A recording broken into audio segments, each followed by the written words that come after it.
The Kentucky Small Business Development Center is a statewide, nationally accredited program that provides no-cost, confidential business coaching and training services. Whether you're just getting started or are ready to expand, we have the tools, resources, and expertise to help you succeed.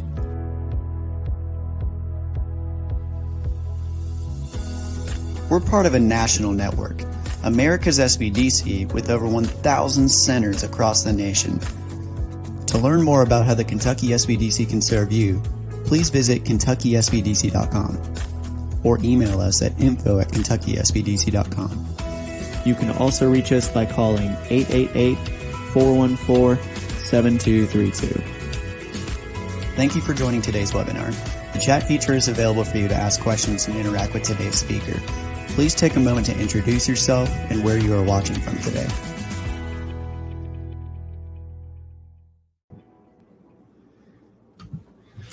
Welcome, everybody, to another session of Wednesday webinar. Thanks for joining us today. I'm Dave Etkin. I am the SBDC Director here in Louisville, Kentucky.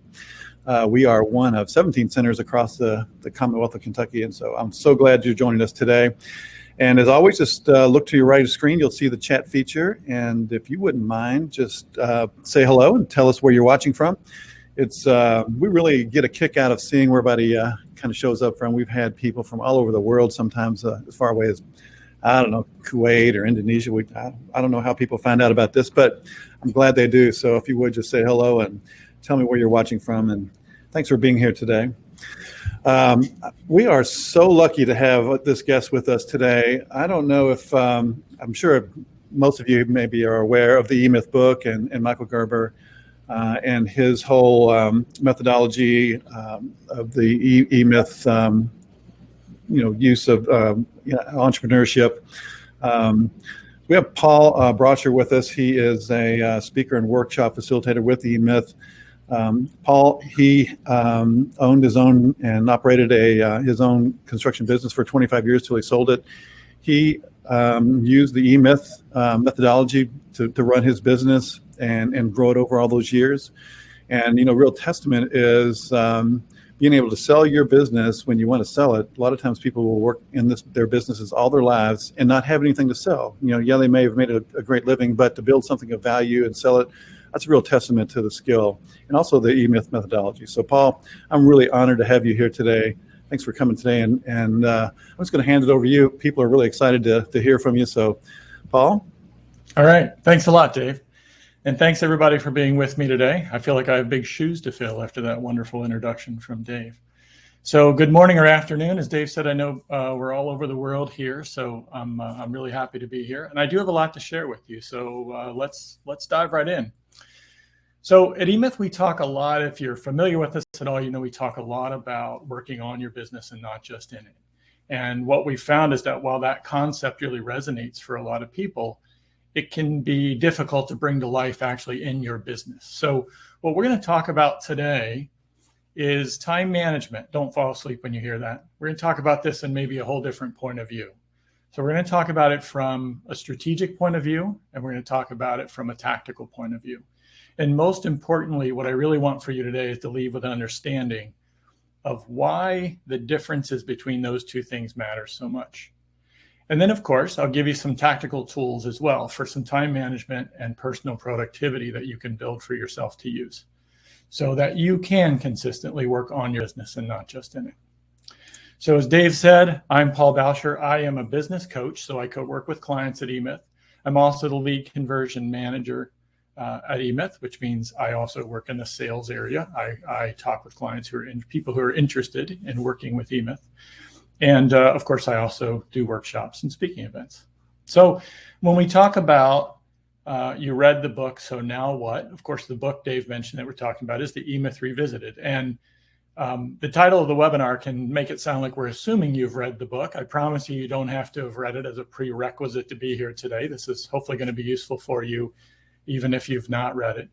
But I am always curious when I do a session like this of who I'm talking to and how many of you have actually read the E-Myth Revisited book. So Ryan's going to put up a quick poll for us here so we can take a look. If you wouldn't mind just clicking into that poll, let me know if you've read the E-Myth Revisited. Maybe yes, maybe no, maybe I've read a little bit of it.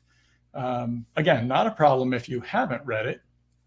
We're gonna walk you through it today, just the same. So many of the concepts that I'm going to talk about today come straight out of this E-Myth philosophy about how to build a business that works, and which incidentally grew out of Michael's work with small businesses. A lot of people think that the book came first, coaching came second, and it's actually the opposite of that.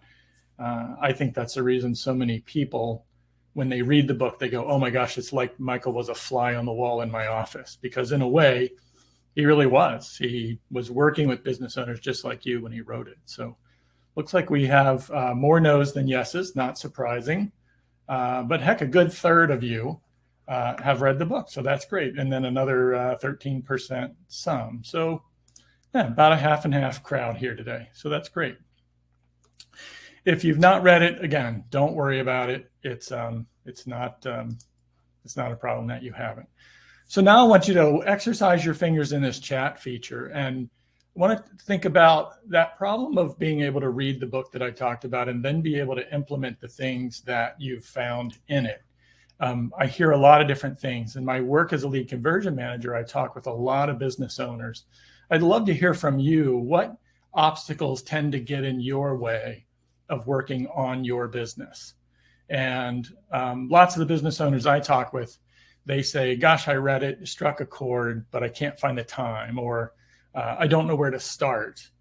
Something like that. Finding the time, don't know where to start. What comes up for you? What are the reasons or the issues that you bump into when it comes to being able to actually take the things that you learn, either from an E-Myth book or some other book, maybe one of these webinars that you've attended?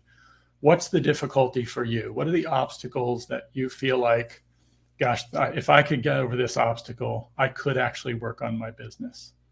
So curious if you'd just share with us there in the chat, what are some of those things that you bump up against? Is it time? Time's a big one I hear a lot. I wish I had more time to work on it. And then of course, knowing where to start, like I said. Anything that you bump into? One thing that people bump up into, and me personally, is that you wear too many hats. Yeah. David says he's unable to delegate work so he can work on the business. Laura says she has trouble streamlining processes. And Cody says the need to maintain current sales levels in the short term so I can work on my business in the long term. And Denise, hey Denise, she says time. Jonathan says time with his full-time job. Okay, somebody burning the candle at two ends, it sounds like. Yeah, definitely. Yeah, great. Well, thanks for sharing those. And those are, like I said, often I've heard similar versions of those same things. So what we're going to do is explore exactly what it takes for you to overcome these obstacles. And again, we're going to talk about it strategically and tactically. And I'm repeating myself on purpose because strategy should always come first so that you can make the time to work on your business. And notice that I said, make the time, not find the time. I sort of joke sometimes with my clients that I've searched all the couch cushions, didn't find any time in them. So somewhere within all of us, we know that the answer is in us. It's in our decisions and what we're choosing to do. Or if you don't know that, I hope you might know by the time we're finished today. So because, as I said, strategy comes first, then tactics. So let's get started in the strategic approach. And the strategy starts with you, the leader. A lot of us want to forget that being a leader means we go first. So because if you want to get different results in your business, you have to do different things. And if you're going to do different things, that's going to require you to think a little differently about your business. So we like to say that the way you think about business is the way you end up doing business. Now, that statement can seem a little self-evident, but at its core, it's really the key to your success is leading your business.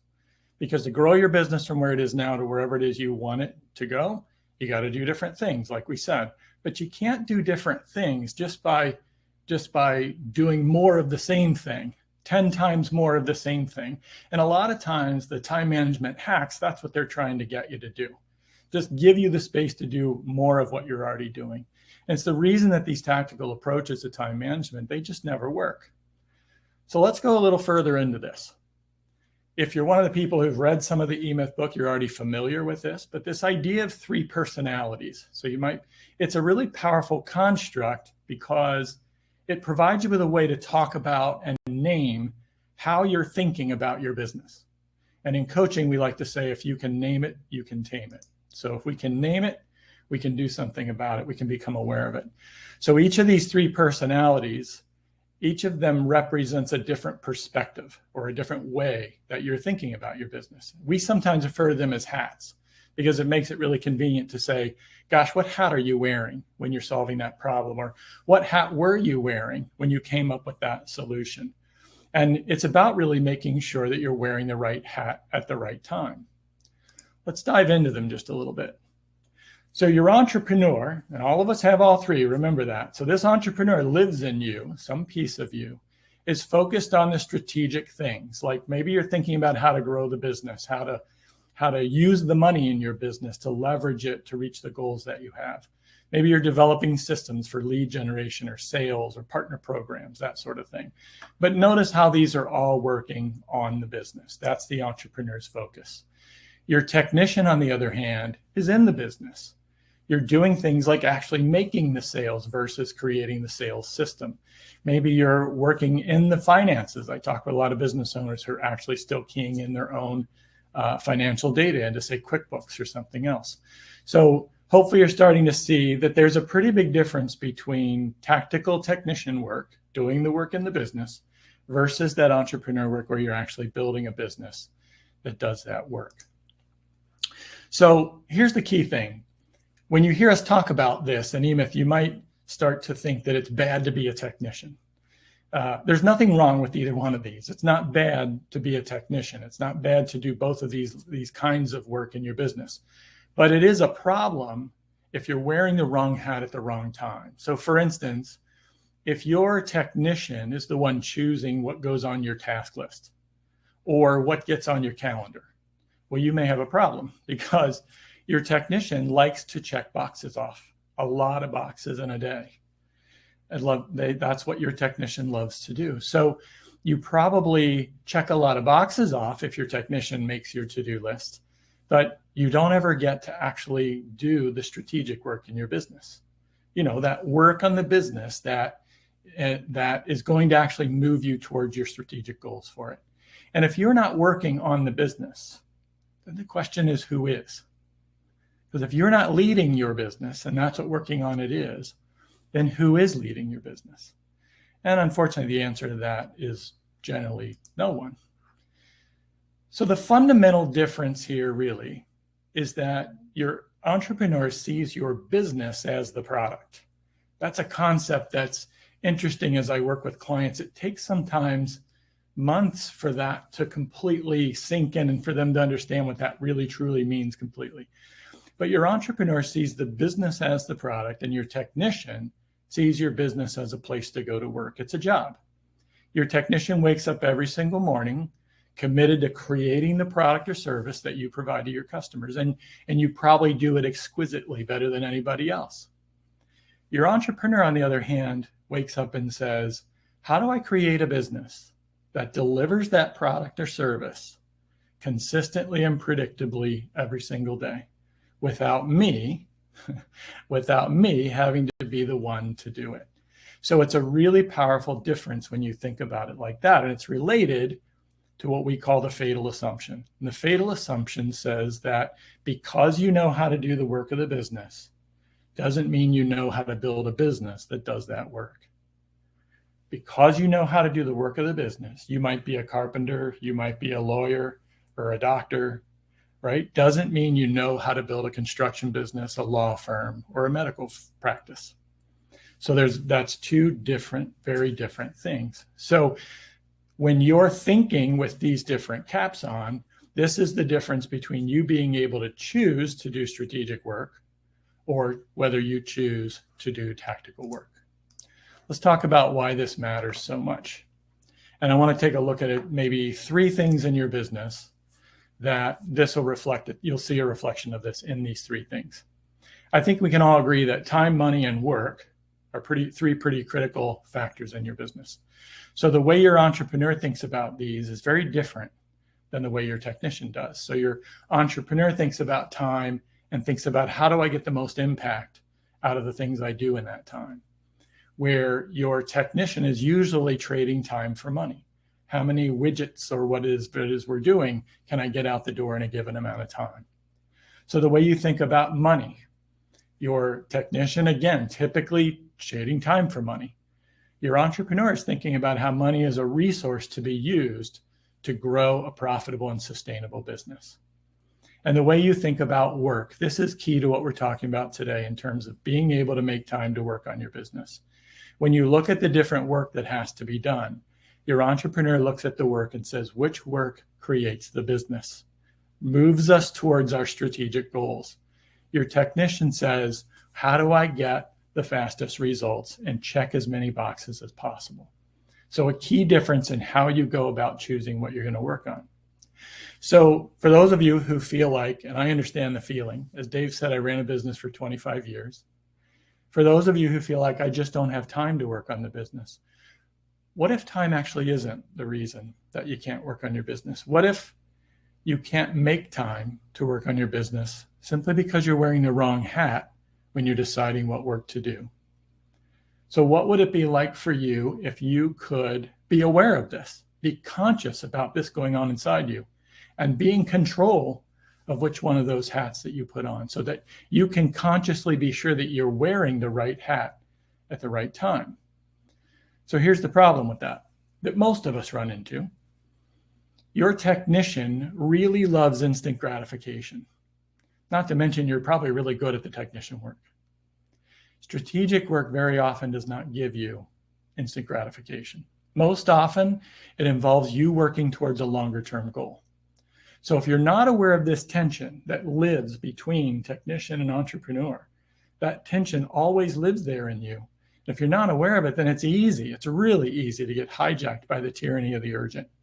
Rather than focusing on the really important long-term goals, you end up, your technician says, let's focus on this thing that we can get done right now. It's the reason that people get excited about joining a gym, but the longer-term goal doesn't happen right away. So they're gone. They don't stick with it. Question is, which personality do you lead with the most? So let's do a little exercise together here. I know I can't see you. I love doing this in live workshops, but we're going to try it here remotely anyway. Let's do a little exercise. And all you need to do this is something to write on and something to write with. Pen, pencil, pad of paper. Heck, you can use a note app on your computer if you like. Doesn't matter. Anything you can write something down with. Access to your task list and your calendar. So whatever form they're in. If you can grab those and have those handy. Then before we start, I want you to take a deep breath with me and put on that entrepreneur's hat. You are the person who got up this morning and you see your business as the product. You're making decisions from that perspective as we work through this little exercise together. So from that perspective, take a minute and think back over, say, the last 3 to 6 months. What is one or more important strategic goals that you were wanting to achieve? And if you would have achieved them, they would have made a real impact on your business. So this might be something that's been on your radar for a long time. It might be something that has been nagging at you that you know you should have been doing, but you just haven't made the time to do it. So giving you a little space to think about that. Identify one or more strategic goals that if you would have accomplished them, they would have made a real difference. And once you do that, take a second to think about that goal. Why does it matter? Why is it even important? What's the benefit going to be to you, your business, your employees, your customers? What's the benefit to actually achieving it? And just jot down some bullet points. What's important about it? What's the benefits that you get out of it? And again, just giving you a little space to think about that. If you start to ask, why is it important and what does it benefit? And you start to figure out it doesn't, well, you're welcome. I just saved you a bunch of time. You can stop working on that one. Now let's take a look at that task list. Now, it doesn't have to be perfect, so don't worry about that. Task list, calendar, whatever you have, you can look back on. I just want you to be able to reflect on yesterday, last week, last month, last quarter, whatever you're able to do, whatever you're able to reflect back on, and take a look at that and take a note, even if it's just a mental note, of all the things that you did over that time period that focused on reaching that strategic goal. Remember, keep your entrepreneur's hat on for this. Don't let your technician convince you that making more sales calls yourself was working on the business, because it's not. I hear that a lot. If you were working on creating a sales system within your business, absolutely, that's strategic work.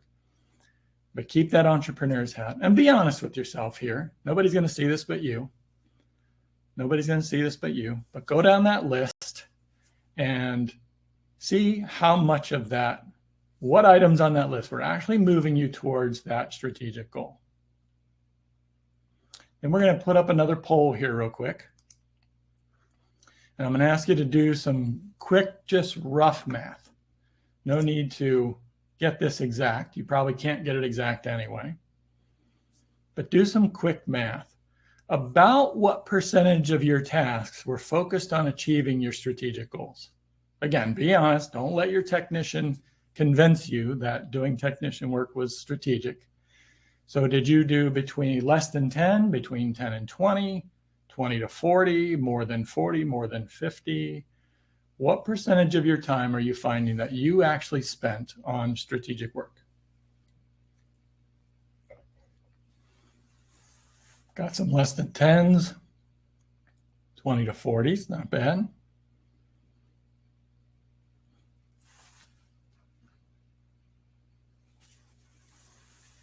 Interesting. Okay, so we're hovering, most of you are in that 20 to 40 time frame. Yeah, looks like we're hovering and staying right in that 20 to 40 time frame, and then some 10 to 20s. Well, the 10 to 20s catching up. Hey, we got a more than 50. That's great. That is outstanding. So more below the 40% line, it looks like, than above it for sure. The real question here is, are you happy with the percentage that you found, right? Or would you like it to be higher? Whoever, the group of you that is in more than 50%, that's outstanding. But even at 50% or 50 or 60%, you might be feeling, depending on where you are in your business, that you need more time even to focus on strategic goals. So how do you think that percentage that you've discovered is actually impacting your ability to move towards those goals? And how would changing the percentage impact the results that you're getting? And hopefully you can see that how changing that percentage of focus is going to really change, not just doing more of the same things, but going to change what you're actually focused at working on. Now, here's something interesting. Your technician might right now, as I say these things and you think about them, might be screaming at you in your head going, this guy's nuts, don't listen to him. We have way too much to do. He's suggesting someone else should do it, and I'm the one to do it. All this stuff needs to be done, and I'm the one to do it. That's just because your technician doesn't like change. And that's that tension I mentioned before about that lives between your technician and your entrepreneur. Now, here's the bad news. That tension's not going to go away overnight. It just won't. Even just recognizing that these hats exist and all three of these live in you, it's not going to make it go away. The good news is, however, that just recognizing it, naming it, as I said before, for what it is going to help you overcome it. Because what we want to do is take you from the tension that exists and create a little bit of space there so that as you feel the tension, you know what it is, you can pause long enough to make a good decision that gets you closer to where you want to be. So thanks for your responses there. I appreciate that. So let's go into the third personality type that we haven't really touched on, and that's the manager. Now, lots of people, when they hear manager, they hear the word boss. If that's you, I want to invite you to set that aside for a few minutes with me. A manager, from our perspective, is really someone who gets results through others. You're not getting the result yourself. You're getting results through others. I don't believe, frankly, that good people need a boss. Good people don't need a boss. They need a good manager who can provide them with what they need to be successful at their job. They need somebody to provide them with clarity about what their outcomes are. They need somebody to give them a system that helps them achieve those outcomes within the framework of the overall business. And then, of course, they need all the training and support that goes along with it. So we're going to use that task list again. Don't put that away yet. So take that task list and look it over again.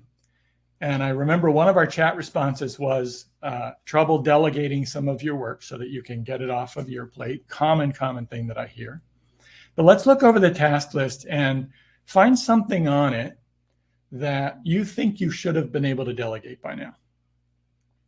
This usually doesn't take people long to find because it's typically a frustrating thing. You've either delegated it out and it keeps bouncing back to you, or you are holding on to it like crazy because you're afraid to delegate it to anyone. So identify that thing. And now I want you to jot that down so that you've got it written down. Hopefully everybody's found one. That usually doesn't take too long to find it because it's frustration. Now we're going to ask some questions about that thing.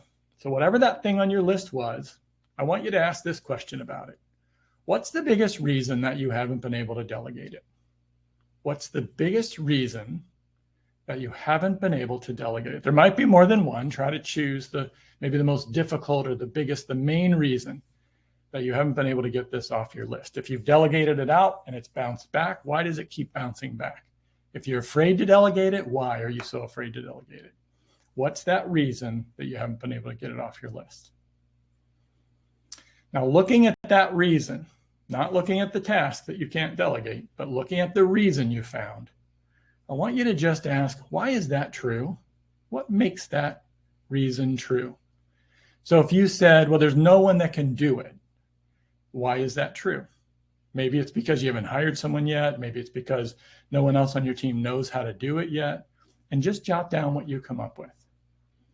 Jot down why that reason is actually true. Now, you're probably getting the hang of this, but we're going to do it one more time. What you figured out is the reason it's true.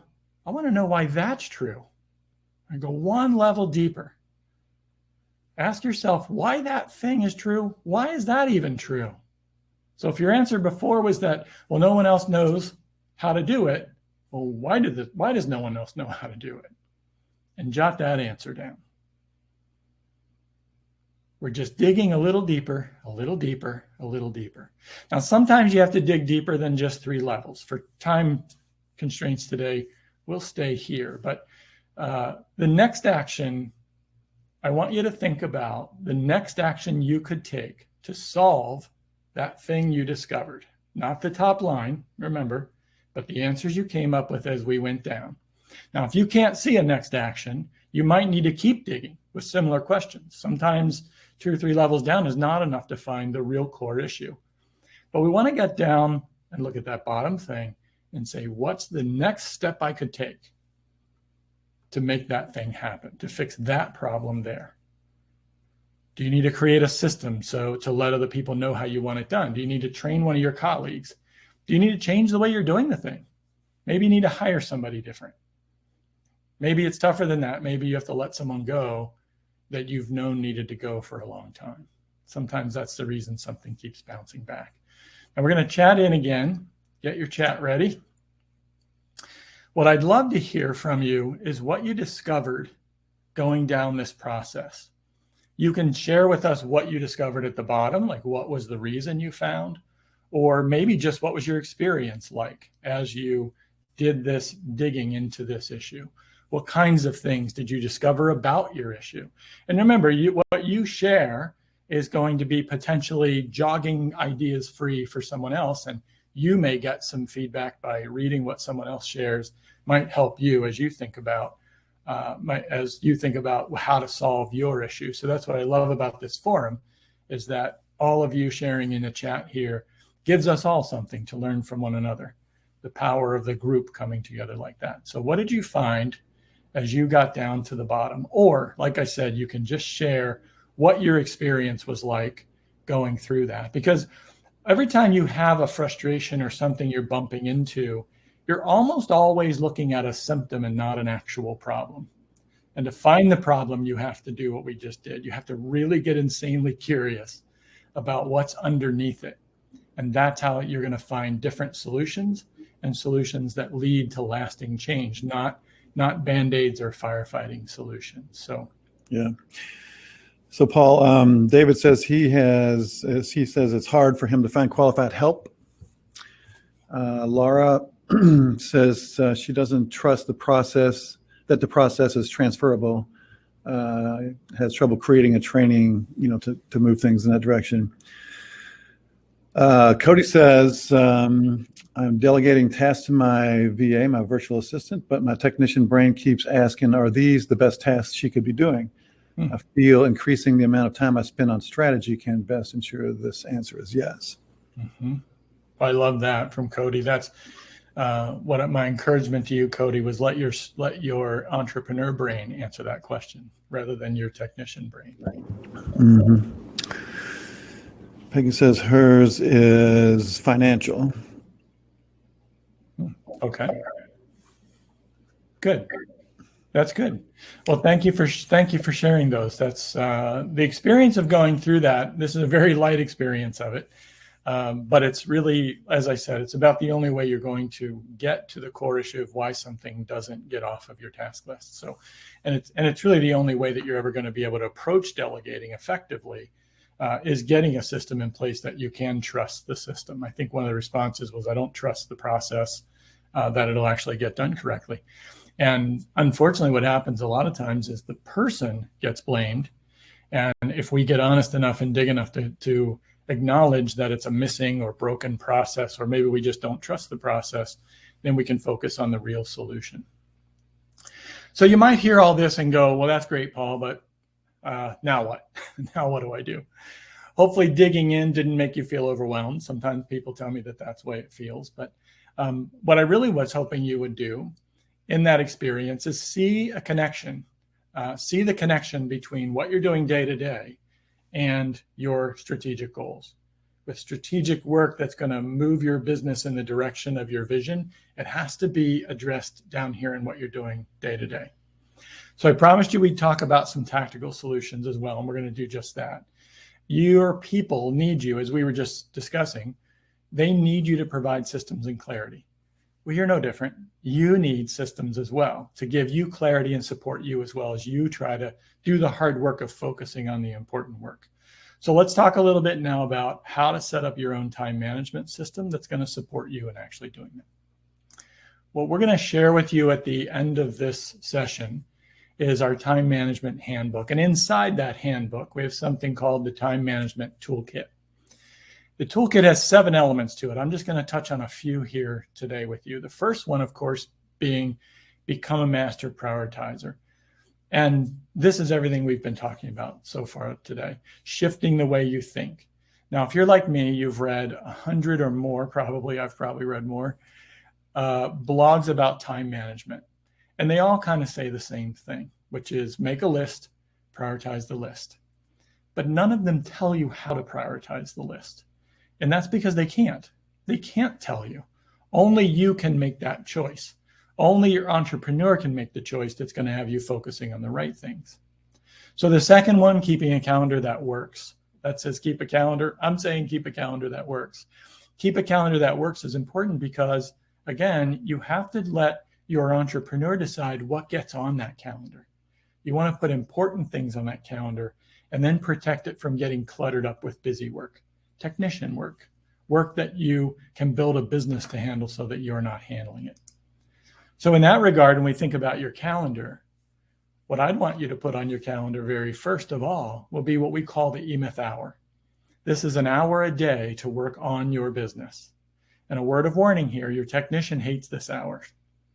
I have clients all the time who tell me when I sit down for that hour, my technician is screaming at me saying, you need to go do some real work. So stay aware of this because it's what makes it really easy to skip out on that E-Myth hour.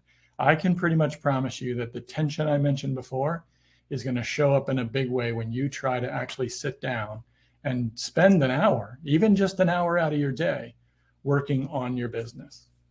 So Ryan's going to put up another poll here. I'm just curious what the reaction is going to be from all of you, what you think about spending an hour a day on your business. When I mention this to clients or to people in workshops, I get a varied response. I'm curious for you, how hard does that seem? Do you think you could definitely do it? Maybe you could do it a couple days a week. Well, I could try. I have some honest people who just say, Paul, no way. There's no way I can do it. So I'm curious where you are. What does an hour a day feel like? My hope is always that it doesn't feel overwhelming, that it makes you feel like I can take this small step each day working on the business and get some traction and actually getting where we want to go. So it looks like we have a lot of definitelys. That's good. Maybe a couple days a week I could try. Trying is good. Trying is good. And I love that somebody's honest enough to say, I'm not sure that I could, because it's a difficult thing to do. I had one client who really struggled with it. And I said, he wanted to hire a CEO for his business. And I said, if you had a CEO in your business 5 years from now, and he did the work that you're doing, or he or she did the work that you've been doing, and you were paying them a CEO salary, how would you feel about that? He said, I wouldn't be happy at all about that. So it's however I've got to help you look at it to get you to do it, I'll do it. Okay, so most of you are in the definitely column. We have about a quarter of you in the maybe a couple days a week, a quarter in the try. Good, no ways. That's a good thing. So maybe think about this as you look at your calendar after this session today. Can you go in and just physically block out that hour a day, that E-Myth hour, whatever you want to call it is fine. But that E-Myth hour to actually close the door, turn off your phone, shut down your email, and actually focus on working on your business. I know some of you just got nervous when I said shut down your email probably. So the third item on our time management list, and the last one I'm really going to dig into today, is time tracking. And I gave you just a small taste of what it was like to look at your time a few minutes ago. This is a deeper dive because you can't change what you can't see. It's so important to understand what's going on for you right now. What are you actually spending time on right now? In system development, we would call this a baseline. So what's the baseline of what's happening currently, so that as we make changes, well, first we might know what to change, but as we make changes, how are those changes affecting what's going on? So it's so important that this is not what you feel like you're spending time on.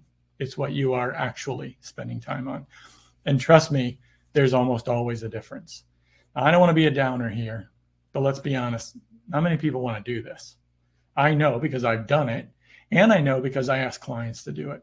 And I don't think any of them ever reached through Zoom and high-fived me and cheered me for asking them to do it, because it can feel a little like drudgery.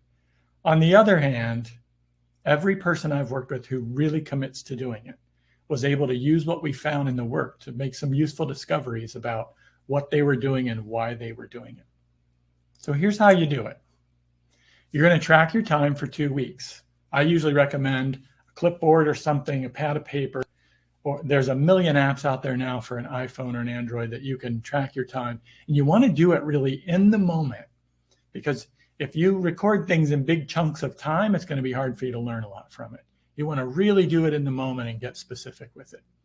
Then you're going to look down that list, sort of like what we did a little bit ago, and categorize that time, E, M, or T. By now you all know that's entrepreneur, manager, or technician. Then you're going to analyze your activity and see what percentage of time you're really spending working on strategic work versus doing the technician work. This is going to give you a much truer picture than the rough estimate we made earlier. Then you can identify what you're really spending your time on. Identify whether your strategic time is more or less than your technical time. And then the important part, what we sort of dug into together a few minutes ago, is explore what you find and analyze the activities that you find on your list and find out, why do I still have them? Can I get rid of them? When I do this with clients, we go through things on the list and we really dig into what can and can't be delegated, why they can't be delegated, why they should be delegated, or maybe why they should even be eliminated. So just like we did it, it's just a deep dive to uncover what's in there. And it always uncovers important things about their relationship to time, their relationship to their people, their systems, their work, the work they're doing. Sometimes we discover what I call the Superman effect. When you're really good at what you do, You get a lot of pride out of that. You get a lot of satisfaction out of that. It can be hard to delegate that to someone else and give away all that personal satisfaction that you get. I just had somebody yesterday tell me, Paul, it feels good when someone calls me and I'm the guy that has the answer. But what he doesn't realize is he's become what I call the toll booth. All the traffic has to go through him. And that's why he was in an exhausted state, of course. So the next step is to start taking intentional control of what you focus on and understanding the perspectives, those two different perspectives. This requires you to set aside a few minutes every day to plan. And weekly, I love the idea of a daily plan and a weekly plan. So the weekly plan informs your daily plans. But it requires two different perspectives. You've got the planning version of you and the doing version of you. So that manager and entrepreneur in one corner and the technician in the other. So you got to be sure to have that entrepreneur manager hat on when you're doing your daily and weekly planning. You have to create space for this. That idea of blocking out time on your calendar. Maybe your E-Myth hour on Fridays or Mondays is to do your weekly plan. That you can use it that way if you like at first. It gives you space to step back and sort of away from the fray and say, what's important and what am I going to focus on? Because if you don't have a plan, then it's next to impossible for you to ever say no to something that comes along, which means anybody with an email account, and let's be honest, that's almost everybody you know or everybody on the planet at this point, anybody can lob anything into your inbox and hijack your time. But if you have a plan that you've already decided what's important, you can look at what comes your way and make a good decision about what's actually more important to do, not what's actually yelling at you. That's that space to think that I was talking about before that I want for you, so that you can have the space to actually make a good decision. You can actually work on it, not just in it. So this is the only way, frankly, that you're going to create the space, because tactics without this thinking aren't going to fix this for you. It's the only way you can overcome the tension between your technician and your entrepreneur and build a business that isn't so dependent on you. So the tactical part of what we've outlined here, most of this probably is not new to you. There's so much stuff online, you may have read about some of these things. Time tracking is not brand new. But like every other system in your business, it's not going to work if it lacks your strategic discernment that you gain by thinking about your business in this way, by getting that entrepreneur's hat on. That's the only way this tool or any other tool is really going to help you. Now, the rest of the handbook, which you can download, Ryan's going to put up for you to be able to download here toward the end of the session. I'm not going to dig into these today, but getting a distraction blocker is so important in today's world. Some way to keep distractions from jumping in, especially into your E-Myth hour. Build brainstorming into your planning process. Again, your E-Myth hour can be your brainstorming process. Creativity goes away when you've got your head down doing technical work. You come up with real creative ideas and decisions and solutions for your business when you've got space to actually think. Managing your projects more effectively. In the handbook, you're going to find some suggestions for some different apps and softwares, ones that we use even at E-Myth to manage our projects better. This is giving you the ability to make sure that you're a manager of those projects and less actually being the technician building them. And all of this is going to work together to develop your strategic perspective. I could argue that strategic perspective is actually what drives everything else on this list. I probably would argue that, actually. All right, so get your questions ready, because I'm going to jump into those next. I want to acknowledge what all of us already know. Change is hard. As I said before, if change wasn't hard, the gyms wouldn't only be busy in January, and we'd all eat a healthy diet every day. And building a business that works isn't easy work either. You already know that. But you don't have to do it alone. E-Myth pioneered business coaching 44 years ago. We continue to innovate it every single day. And an E-Myth coach gives you somebody in your corner who's not just cheering you on. We do that. High fives are warranted. But also somebody holding you accountable to your strategic goals, so that you have and make the time for that E-Myth hour. They're going to hold you accountable to things like being in your E-Myth hour. And they're equipped with, of course, an incredible array of design guides, system design guides in our case. They're going to help you get all of your great ideas, all the solutions you want, about how you want your business to work. Get those out of your head, get those out of your heart. Somebody commented earlier, I don't trust the process. This is the process. We think of business as substance and structure. Substance is your people and your leadership. Structure is the systems that support all of you in doing great work. And it's in those systems and structure and substance that you can actually build something that comes to life. It's how you build a business that works, instead of you being the one who has to do it all. As I mentioned, Ryan's going to put the time management handbook in Webinar Jam here for you to be able to download. So I invite you to do that. If you want to know more about a coach, feel free to use the link that Ryan's going to also drop in the chat. You can sign up for what we call a free coaching session. I do these myself as well as my lead conversion team, so you won't necessarily get me if you jump in and sign up for one. But it's an opportunity for you to have an experience, much more robust experience than what I gave you today, and digging into what's really the underlying issues or underlying things going on in your business. You'll get that experience of what and how an E-Myth coach does that when they work with you. I promise you, this is not a sales pitch. That is not our style. It's not a sales pitch at all. I always explain it as a test drive. Before you buy a car, you test drive it. If you want to see what it's like to work with a coach, jump into a free coaching session and take the opportunity to spend an hour with one and see what it's like. Ryan's going to drop that link into the chat. And Dave, I think we're ready then to take some questions in the chat as well. All right. Paul, that was spectacular. I've made a ton of notes. Thank you.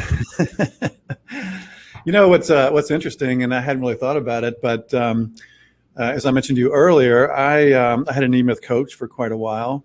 And, you know, you going through this today, I noticed that, and I hadn't thought about it in quite some time, but the place to start is with yourself, not with the business, though, right? Absolutely. Absolutely. It's, you know, it goes back to that thing of the way you think about business is the way you end up doing business. And there's another principle that I use a lot, that is, a business is a reflection of its owner or its leader. And it can be both rewarding and difficult to look at our businesses and say, how is what's going on in my business a reflection of my leadership and management? That can be difficult, but it's a necessary thing to be able to start to really uncover what's going on. Yeah. So now's your opportunity to pick Paul's brain. If you have any specific questions, put them in the chat and we'll get right to them. The other thing, I'll be honest, I've said this myself because, you know, I've been aware of the time tracking process, but I often say, I don't have the time to track my time. I mean, how do you get over that? Well, I mean, it really defines the real issue, and that is just the idea of making time. Like I said before, I sort of joke with clients sometimes that I checked all the couch cushions, didn't find any time. The truth is, we all have to accept eventually that we make the choice about how to spend our time, how to invest our time. And that's why I like to acknowledge how much of a hassle time tracking it could be. My own personal resistance to it.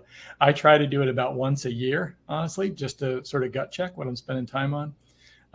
But the answer to your question is, make it as easy as possible. Get an app for your phone, carry a pad and pen, whatever works for you. Just make it as easy as possible. It's never perfect, Dave. No one ever gets it perfect.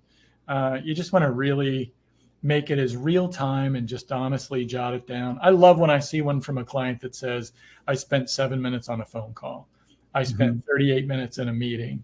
Because they're being truly honest and truly tracking it. And what I've found is that 2 good weeks does the trick. If you can just gut it out for 2 good weeks, you'll collect enough data that you can start to really learn something from it. Yeah. So Cody wants to know, how would you modify the E-Myth recommendations for self-employed professionals like me, who, while we can delegate things, we can't fully walk away because we are the product? That's a great question. Sure. It is a great question. And it's what kind of separates the idea of a practice from a business. So it sounds like Cody's goal is not to actually build a business that replaces him. So sure, some of the principles do have to be applied differently. It does become a little bit more about making Cody efficient, and making, he has to really make really good decisions about how to use his time, because there's whatever he doesn't do isn't getting done. Mm-hmm. So it requires even more of that ability to prioritize. But yeah, it is a divergent point between if you're a solopreneur versus someone who has a staff or employees. You're definitely going to have to approach that differently. There's no doubt. Not being an e-myth expert or anything, but I do recall a lot about the discussion on systems. I mean, the more you can put systems in your solo practice so that you are actually delegating to a system as opposed to somebody else. That's right. And it can be easy for solopreneurs to say, I don't need systems because I do everything. Mm-hmm. But it's amazing how much efficiency gets gained in an activity when you take the time to stop and systematize it. Even if you're the one using it, you get more efficient. I've been through a process with somebody where we actually got down to the point where we were analyzing their morning routine, because we were trying to figure out where his days got off track. We actually analyzed his morning routines. And I mean, down to when do you brush your teeth? Then what do you do? Then what do you do? Then what do you do? Right. So, and it was funny because we shortened his morning routine from like 3 hours to an hour and a half just by taking the time to think it through. So even when you're the one doing it, an analysis of what's going on is beneficial. Yeah. So again, it's if you have some questions, put them in the chat there. I want to ask you a little bit about the what you were calling like the E-Myth hour at the end of the day, your strategic hour. And I think it's easy to kind of carve out that hour, but I think it's a bit more difficult to really get some value out of it. And you mentioned, can you talk a little bit about how to structure that? And what would you tell a client that has the hour? What would you tell them to do? Yeah, it's a good question. So clients are a little easier, Dave, simply because we have the E-Myth program that we're working through. So we're giving them clarity of what to work on in that hour. But that is a common complaint, that if I bill out the hour, I get there, I sit there, turn off my phone, turn off my computer. I don't know what to do with the hour. It's a common complaint. The way I usually handle that is when you're doing your weekly schedule and you put those 5 hours in, think about what you're going to do ahead of time in each one of those hours. Say on Monday's hour, I'm going to do X. On Tuesday's hour, I'm going to do this. On Wednesday's hour, I'm going to do this. And I break it down this way sometimes for clients, even working through our program. I might say in Monday's hour, read through this material and find this data in your business, right? And then Tuesday, do this. And we might plan it out together because that is a common issue. You're not used to having it. You're not used to having a space to work on the business. So it's really common to get there and go, what the heck do I do with it once I have it? Yeah. But planning is everything. It's about knowing what you're going to do before you sit down. Otherwise, then it's super simple to get distracted by an email or something else. Yeah. And you mentioned about always kind of baking in brainstorming. And what are your brainstorming tips for this? Well, brainstorming can be a lot of different things. So it can be, you could have a issue or frustration that you're dealing with in your business. Maybe you set aside your hour and just take that thing to brainstorm solutions to that. You could be doing that on your own. You could be doing that with others. It's important to remember that if you have a staff and you have especially a leadership or management team, you're working a lot of time. Doesn't have to be alone. You don't have to be the Lone Ranger here. You can involve your staff in actually solving these problems. But really, I like to think about the brainstorming time as just time to think, just time to actually think about it. I have a good friend who owns a business here locally, and I help him out with his business as well. And he's found that he has to go on a walk. He has to literally get out of his office and just go on a walk. And that's how he creates his thinking time, because it gives him some space between all the stuff going on in his office. Lisa says she now knows she needs a system. So I know there's a system to create systems. Maybe you can share a little bit about some best practices for that. Yeah. So, basically our whole program is a system for creating systems. It takes individual pieces of the business. We break them down. We have what we call system design guides. So it helps you walk through the process a little bit like what we did today, where you're digging in and finding the root causes of it. I love a process we use called key frustrations. It walks you through an 8-step process of uncovering what your contribution to the problem is and so forth. So when you need a system, I guess the biggest advice I would give is make sure you're identifying the true problem first and what the outcome needs to be. I very often find that people create an ineffective or wrong system because they haven't spent the upfront time to actually identify what the problem is and what the real outcome is that they want. From there, we can start to figure out the steps of that system that have to actually take place to get that result. But if you're unsure of what the outcome is, or you're unsure of what problem you're really solving, you're probably not going to create a very effective system.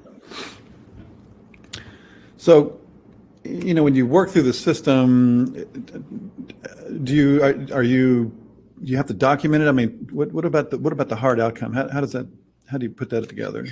Sure. In today's world, it takes a lot of different forms. There's still sometimes we have clients who put them down on paper, but documented, yes. Our rule at eMyth, if it's not written down, it's not a system. You probably remember that one, Dave. Mm-hmm. So if it's in your head, it's not a system, it's a habit, is what I always tell clients. If it's in your head, it's a habit, it's not a system. So you want to get it down. There's literally a litany of ways to do this. I mean, we go from people who write them in a Word document to a Google Doc and share them out with their team. There are softwares out there that are designed specifically for housing these that also double as an opportunity to be able to use them for training those systems. So mm-hmm. It really depends on your business, how your people are going to access them and get to them.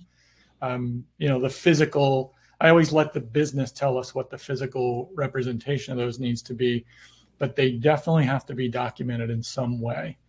Otherwise, you're still the holder of knowledge, and that's what you don't want to be. Right. Well, you threw this out, so maybe you should just say just a little bit about the key frustration process. Well, key frustrations really just focuses on, like I said a minute ago, helping you drill to find out what the real frustration is. Because like what we did a little bit earlier, a lot of times the frustration you think is the issue it's a symptom of the frustration. Mm-hmm. And so that process really helps you dig down and find out what is the real frustration. And then we start asking you what the real contributing factors to that are. How are you as the owner contributing? Because we're all about personal ownership. How are your people contributing? How is money, materials, supplies, timing, all these different things, how are they all contributing to it? Then we've truly uncovered the problem. And most people are shocked, frankly, at how easy problems become to solve once you've really uncovered what the real problem is. Nice. Lisa says, thank you for that. She liked that. Looks like that's all the questions we have. We're right at the top of the hour. So, Paul, I can't thank you enough. This has been really great. Good. Thank you, Dave. And I really encourage everyone to reach out to Paul and take advantage of that and download the guide. And as always, we'll send you guys the recording later on this afternoon and the slides and everything. So please take advantage of all these resources. The eMyth is a great resource. And Paul, I want to thank you for sharing everything you did today. It's been really enlightening for me. You're welcome, Dave. I appreciate you having me. All right. Well, thanks, everybody. We'll see you again next Wednesday. And Paul, thanks once again. You're welcome. Take care. Bye, everybody. Bye-bye. Thank you for joining today's webinar. At the Kentucky SBDC, we know small businesses are the heart of our economy. That's why our goal is to help business owners start, grow, and succeed in Kentucky. Find out more about how our no-cost business coaching, training, and resources can help your business. Visit us at KentuckySBDC.com.